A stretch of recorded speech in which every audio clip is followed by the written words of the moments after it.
In Australia, the land of the fair go, some families have built empires that do more than just make money. They quietly shape the nation's economy. But these aren't your typical stories of wealth. They're sagas of immigrant grit, bold risks, and legacies that span generations. Many of these stories begin with families who arrived with next to nothing. Survivors who saw this vast continent as a golden land, a golden Medina, where their ambition could finally run free. While mining magnates often grab the headlines, a surprising number of Australia's greatest fortunes were built by Jewish entrepreneurs. Today, we're pulling back the curtain on the 10 richest Jewish families in Australia. From the real estate empires that shape our city skylines to the retail giants you see in every shopping mall, we'll explore how they built their fortunes in powerhouse industries like property, manufacturing, and retail. These are the dynasties whose names are synonymous with success, whose philanthropic work has transformed Australian arts, medicine, and education.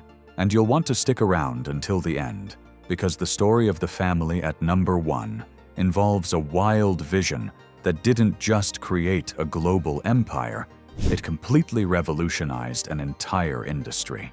Let's get into it. Chapter 1. The Meyer Family. Kicking off our list at number 10, we're not talking about modern tech or mining, but the foundational dynasty of Australian retail, the Meyer family. Theirs is a legacy that starts over a century ago with a young man fleeing persecution in Russia. In 1898, a 20-year-old Simcha Bevsky, who would later become Sidney Meyer, landed in Melbourne as a refugee. His journey didn't start in a boardroom. He was a hawker, trekking through the Victorian goldfields with his brother, selling small goods to get by. It was the quintessential immigrant hustle, laying the groundwork for an iconic Australian brand. In 1900, the brothers opened a small store in the gold rush town of Bendigo, and that was the launchpad. Sidney Meyer had an almost supernatural gift for knowing what people wanted, pioneering then revolutionary ideas like open-to-view merchandise and discount sales. He expanded fast, buying up other businesses, and eventually establishing the flagship Meyer Emporium in Melbourne, a grand department store that became a city landmark. For generations of Australians, the name Meyer simply meant shopping. But Sidney Meyer's vision went way beyond commerce. He was a philanthropist on a scale that was almost unheard of for his time, giving away staggering sums to charities and community causes. This spirit of giving was cemented with the creation of the Meyer Foundation, which has continued his philanthropic work for decades, profoundly shaping Australia's arts and community sectors. Today, the family's wealth is managed through Meyer Family Investments, established way back in 1925. While their fortune is now spread across a vast dynasty, their historical impact is undeniable. They wrote the script for a uniquely Australian story, the immigrant outsider who not only builds an empire, but enriches the nation's soul. Chapter 2. The Liberman Family. At number 9, we meet one of the most private yet immensely powerful dynasties in Australian business, the Liberman family. The family has built a multi-billion-dollar empire that is as diversified as it is discreet, with their wealth historically estimated to be in the realm of $1.8 billion. Pinpointing their true value is notoriously difficult, and that's by design. The family's Australian story begins with Jack Liberman, a Holocaust survivor from Poland, who, like so many on this list, came to Australia to build a new life from the ashes of the old. He started in the textiles and clothing industry, but his true genius was strategic diversification. He expanded into a wild array of sectors, including property, car parks, and plastics, seizing opportunities all across the economic landscape. After Jack's passing, the empire was split between his sons, Boris and Leon, who continued to expand with a sharp, forward-thinking investment style. They jumped into high-tech ventures, private equity, and global investments, showing a brilliant ability to adapt. Their company, JGL Investments became a powerhouse known for its savvy, long-term plays in everything from Israeli tech startups to major Australian real estate. The family's influence is felt in boardrooms across the country, yet they've masterfully avoided the public spotlight. This blend of immense influence and intense privacy makes the Liberman family a unique and formidable force in Australia's economic elite. Chapter 3. The Beeson Family. At number 8, we find a family whose fortune is tangled up in two of Australia's most iconic sectors, fashion and property. The Beeson family, with a fortune historically estimated at over $1.73 billion, is a story of partnership, retail, genius, and a deep love for the arts. The patriarch, Mark Beeson, arrived in Australia as a refugee in 1947.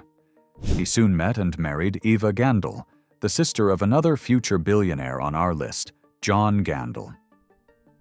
Together with Eva's parents, who ran a small women's corsetry shop, they started a journey that would create a fashion empire. Mark and his brother-in-law, John Gandel, took over the family business, then called Sussan, and transformed it from a single store into a national giant with over 200 locations. While John later pivoted to property, Mark kept building the retail conglomerate. He expanded the Sussan Group to include the iconic brands Sportsgirl and Suzanne Grey, making it a powerhouse in Australian women's fashion for decades. Like many of their peers, the Beesons channeled their success into incredible philanthropy. In 1978, they founded the Beeson Family Foundation, which has since given millions to the arts, health, and Jewish community causes. Their passion for art led to one of their greatest public gifts, the Tarawara Museum of Art in Victoria's Yarra Valley. It was the first major privately funded public art gallery in Australia, and the family gifted their stunning collection of modern Australian art to the nation. The Beeson story shows how business and culture can be woven together. They didn't just sell clothes, they used the profits to build a cultural legacy. Chapter 4. The Smorgon Family. At number 7 is a family whose name was once synonymous with Australian industry itself, the Smorgon family. With a collective wealth estimated to be more than $2.7 billion, theirs is a story that started in a humble butcher shop and exploded into a sprawling industrial conglomerate. The dynasty began in 1927, when three brothers and their families fled the Soviet Union, arriving in Melbourne. They set up a kosher butcher shop in Carlton, a very modest beginning for what would become Australia's largest family enterprise. They soon expanded from the butcher shop into wholesale meat and canning, but it was the second generation, led by the visionary Victor Smorgon, who turned the family business into a diversified behemoth, Smorgon Consolidated Industries. They branched out into paper, plastics, and most famously, steel. Smorgon Steel grew into a major force, audaciously taking on established monopolies. At its peak, the Smorgon Empire was a billion-dollar enterprise, a testament to relentless growth. In the 1990s, with over 100 family members as shareholders, the family made a huge decision. They sold off their core businesses to let everyone profit from their shared success. Smorgon Steel was sold in 2007 for $700 million, marking the end of an era. But that wasn't the end of their wealth creation. The family smartly moved their capital into private equity, real estate, and venture capital, ensuring their fortune would keep growing for generations to come. The Smorgon story is a masterclass in how to build, scale, and ultimately transition a family empire. Chapter 5. Solomon Lew. Coming in at number 6 is a titan of Australian retail, a man whose name commands fear and respect in boardrooms across the country, Solomon Lew. A master of corporate strategy and a retail genius, Lew has built a fortune of over $4.1 billion, according to the 2025 Financial Review Rich List. His story starts with his parents, Jewish refugees from Poland. His father passed away when he was only 12, likely forging his fierce drive to succeed. At just 18, in 1964, Lew took over his father's small retail business and began turning it into an empire. That small business is now Premier Investments, a retail juggernaut that owns some of Australia's most beloved brands. It owns the wildly successful kids' stationery store Smiggle, the popular sleepwear label Peter Alexander, and staples like Just Jeans, JJ's, and Portman's. In a landmark deal completed in early 2025, the department store Myer acquired several of Premier's apparel brands in exchange for shares, creating a new retail behemoth and making Lew its largest shareholder. Lew's career hasn't been without drama. He famously served on the board of Coles Myer and was dramatically voted out in 2002, an event that only seemed to fuel his determination. His relentless pursuit of value is legendary, as is his ability to outmaneuver corporate rivals. It's no wonder he was the first Australian inducted into the World Retail Hall of Fame. Solomon Lew's empire is a testament to a 6-decade career built on strategic brilliance and an unmatched understanding of what Australians want to buy. Chapter 6. The Gandel Family. At number 5, we meet a family that turned a single gutsy real estate bet into one of Australia's most enduring fortunes, the Gandel family. Led by the property magnate John Gandel, the family's wealth was estimated at a $7.21 billion on the 2025 Financial Review Rich List. Incredibly, Gandel is one of the very few people to have appeared on every single rich list since it first began in 1984. Born in Melbourne to Polish-Jewish immigrant parents, his story also begins in the family's clothing store. In the 1950s, John Gandel and his brother-in-law, Mark Beeson, took over the family's Sussan clothing business, expanding it to over 200 stores. But in 1983, Gandel made the move that would define his legacy.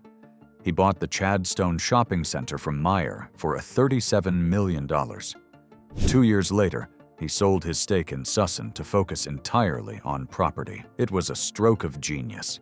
Over the next 4 decades, Gandel poured everything into Chadstone, transforming it from a suburban mall into the largest shopping center in the Southern Hemisphere, an asset now worth billions.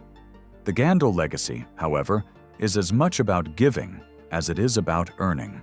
The Gandel Foundation, started in 1978, is one of Australia's largest private philanthropic funds, having donated over $150 million to causes including health, education, and the arts.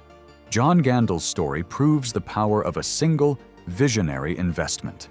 By buying, holding, and relentlessly improving one massive asset, he built one of Australia's greatest family fortunes. Chapter 7. The Lowy Family.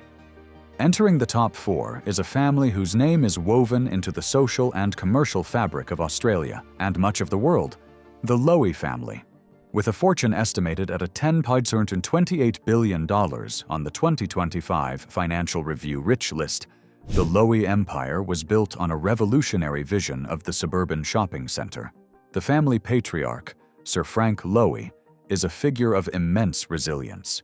Born in Czechoslovakia in 1930, he survived the Holocaust in Hungary.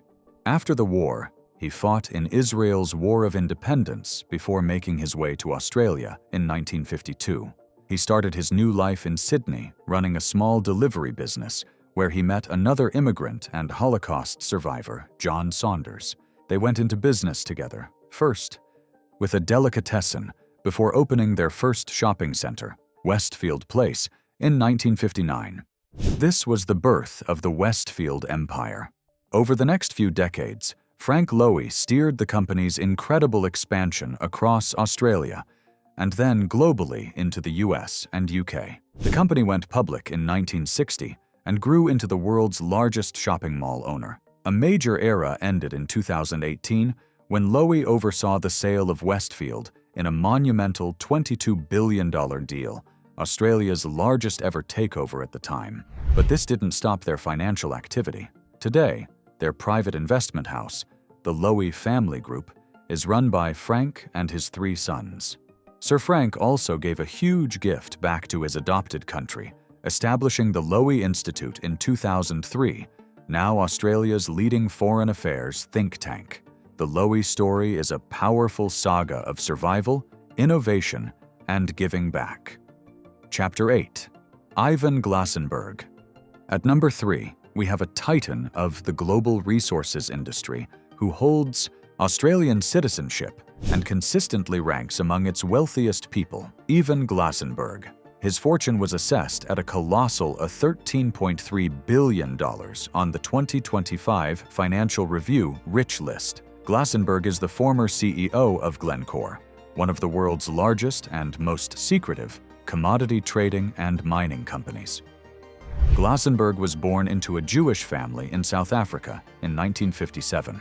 An athlete in his youth, he was a national junior champion in race walking. After getting his MBA, his career at Glencore began in 1984, where he started in the coal department, working in both South Africa and Australia. His rise was relentless. In 2002, he was appointed CEO, a job he would hold for nearly 2 decades. He was the driving force behind the company's massive IPO in 2011, which was so large it instantly made several employees billionaires, with Glasenberg at the very top. In fact, his tax payment to his local Swiss town was so big, the town was able to cut taxes for every other resident. After a storied career, including steering the monumental merger with Xstrata, Glasenberg retired as CEO in 2021. Though he now resides in Switzerland, he maintains his Australian citizenship, and his immense wealth from the global commodities trade places him near the very top of Australia's richest. Chapter 9. The Pratt Family. In the number 2 spot is a family whose name is synonymous with the boxes that land on our doorsteps every single day, the Pratt family. Led by Executive Chairman Anthony Pratt, the family's global packaging and recycling empire has amassed a fortune estimated at a staggering $85 billion as of May 2025. Their companies, Visy in Australia and Pratt Industries in the US, form the world's largest privately owned paper and packaging company. This incredible story began in 1948, when Anthony's grandfather, Leon, co-founded the business. The empire was dramatically expanded by Anthony's father, the late Richard Pratt, who came to Australia from Poland as a child and became a giant of Australian business. But when Anthony took the helm, he set his sights on an even bigger prize, America. He took over Pratt Industries USA and, with remarkable vision, focused the company on making 100% recycled products. This commitment to sustainability, long before it was a corporate buzzword, was a masterstroke.